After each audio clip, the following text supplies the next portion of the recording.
Good morning students, कैसे हैं आप लोग।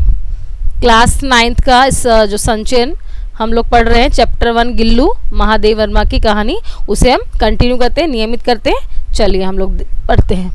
हमने अब आपने यहाँ तक तो जान लिया कि गिल्लू को जो महादेव वर्मा है उनको गिल्लू किस तरह मिला और किस तरह उन्होंने उसकी देख रेख की, कैसे उनकी सेवा करके उसको एक अच्छा सा स्वस्थ जो है जीव प्राण बना दिया है। अब हम देखेंगे कि अब आगे क्या होता है कहानी में। देखिए, हमने उसकी जातिवाचक संज्ञा को व्यक्तिवाचक का रूप दे दिया और इस प्रकार हम उसे गिल्लू कहकर बुलाने लगे। अब यहाँ देखो, इस लाइन को अच्छे से ध्यान से सुने क्योंकि इससे क्वेश्चन बनेगा कि हमने को यानी कि जो लेखिका का परिवार है उसकी जातिवाचक संज्ञा को, यानी कि क्योंकि गिल्लू क्या है पशु है, ठीक है, तो सॉरी पक्षी है, तो मतलब पशु पक्षी में आ रहा है ना, इसे गिलहरी है, तो गिलहरी जो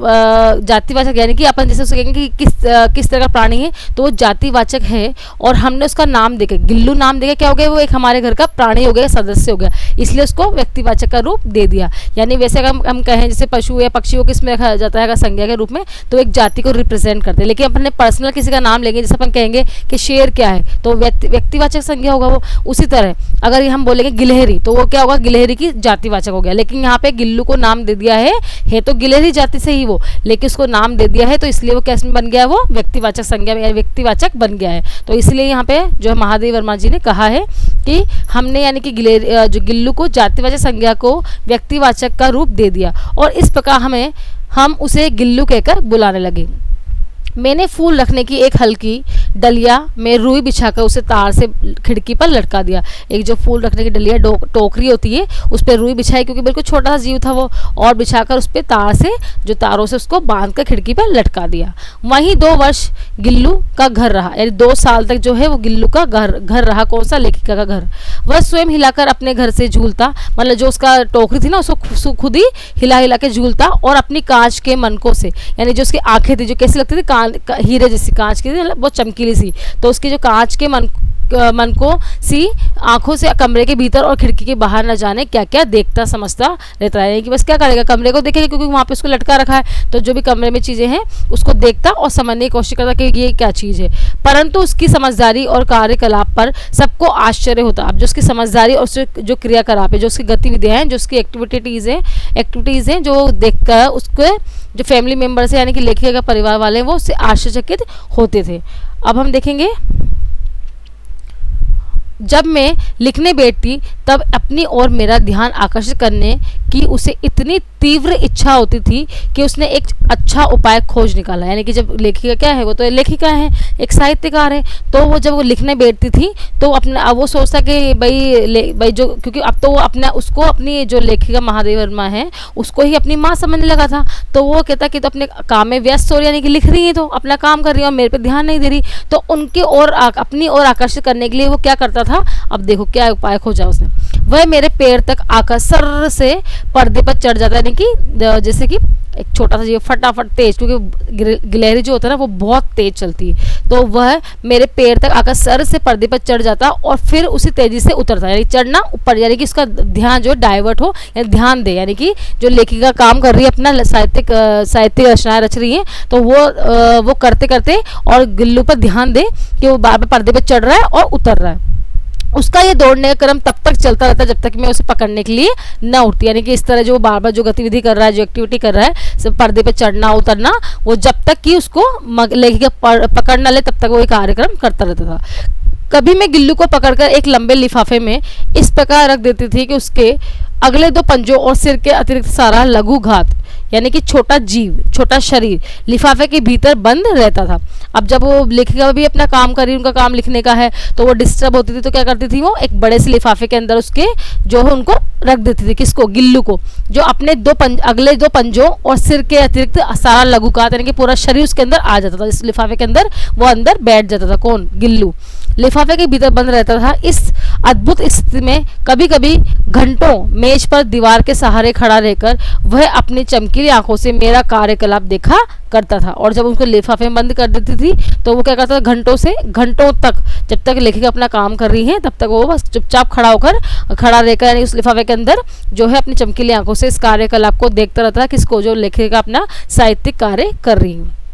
भूख लगने पर चिक चिक चिक करके मानो वह मुझे सूचना देता है, यानी कि जैसे जब भूख लगती थी तो किस तरह के उसके सिंबल थे, किस तरह वो अपने मतलब क्या कहना चाहता था, चिक चिक चिक उसकी आवाज़ ऐसे वो ध्वनि निकालता था और इससे उसको जो लेखिका को पता लगता था कि इसको अब भूख लगी है। और तब ये क्या करती थी वो कि मुझे सूचना देता और काजू या बिस्किट मिल जाने पर उसकी उसी स्थिति से लिफाफे के बाहर वाले पंजों से पकड़कर उसे कुतरता। यानी कि जब उसको भूख लगती थी तो क्या क्या खाने को देती थी लेखिका, काजू और बिस्किट। ठीक है, तो ये भी अपना प्रश्न बन जाएगा वन सेंटेंस में कि उसी स्थिति में लिफाफे के बाहर वाले पंजों से पकड़कर उसे कुतरता और फिर उसको जो, क्योंकि कुतरने की आदत इनकी प्रकृति होती है कि इनकी गिलहरी की जो भी चीज़ होती है कुतर कुतर के ही वो खाते हैं। फिर गिल्लू के जीवन का प्रथम बसंत आया।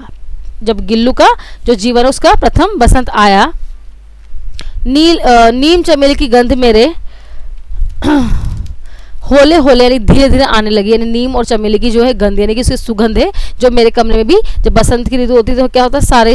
हरियाली छा जाती है और उसकी जो गंध सुगंध है वो हमारे चारों ओर फैलने लगती है। तो ऐसे धीरे धीरे उसकी गंध जो है नीम चमेली की जो लेखक के कमरे में उनको खुशबू सुगंध आने लगी। बाहर की गिलहरियों खिड़की की जाली के पास आकर चिक चिक करके न जाने क्या कहने लगी। गिल्लू को जाली के पास बैठकर अपनेपन से बाहर झांकते देखकर मुझे लगा कि इसे मुक्त करना आवश्यक है। अब क्योंकि वो बड़ा भी हो चुका था और जो है